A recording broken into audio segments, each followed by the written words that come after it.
Today we'll learn how to change the app icons on Android phones.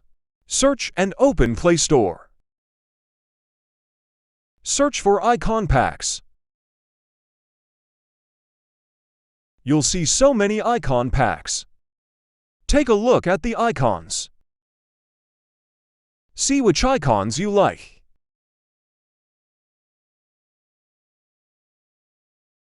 Install it like any other app. Wait for installation to be finished.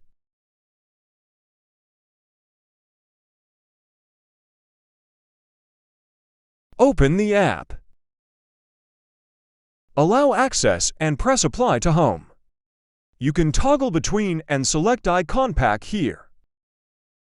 That's one way to do it. You can also do this instead. Go to Home Screen menu. Select the icon pack option. You can change icon pack from here as well. Thanks for watching.